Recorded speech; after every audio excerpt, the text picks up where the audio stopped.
Welcome to Crack Pack. My name is Andrew, and today we're cracking open Throne of Eldraine. Let's get cracking.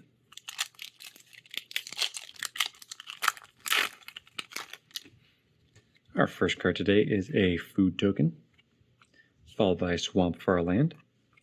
Then we have a foil Tome Raider.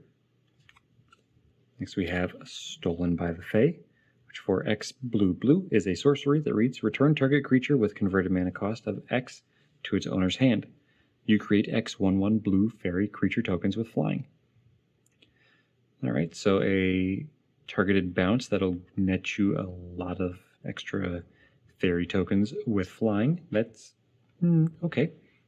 Right, it's flavorful since the fairies are normally depicted as small sprite-like creatures, so needing X of them to return a creature that cost X.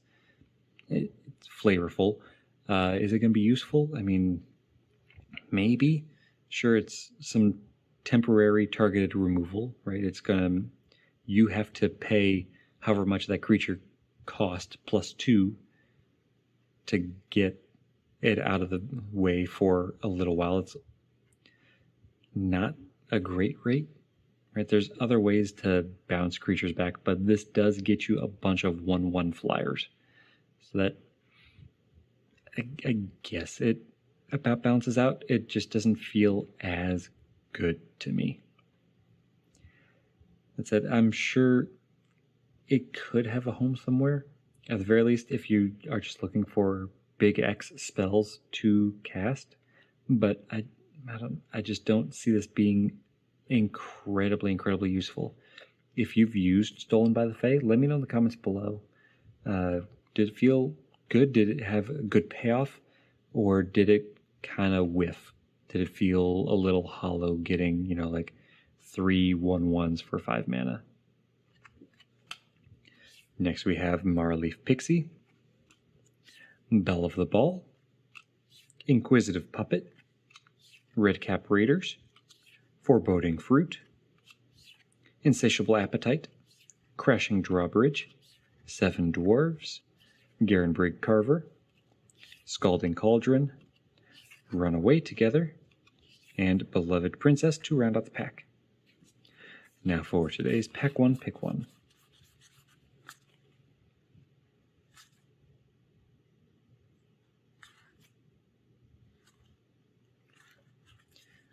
I think I'm going to give to Belle of the Ball, which for 2 and a black is a 3/2 creature with menace.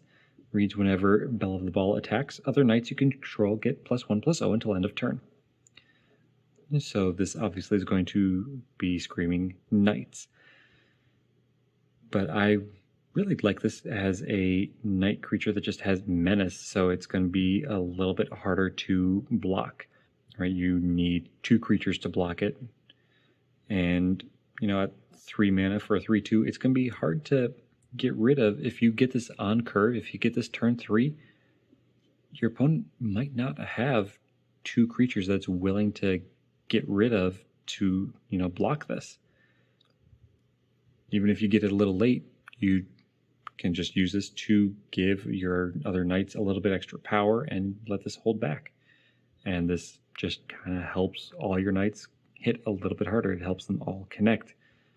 Maybe if the game goes long enough and this is still out, or you get this out sufficiently late, yeah, maybe you're still swinging with this then, as you have lots of other knights getting pumped with this, and then this is swinging in with menace on top of that, so it's hard to find a good trade to get rid of or to block all of the damage coming in when you need to double block this and all your other knights are getting +1.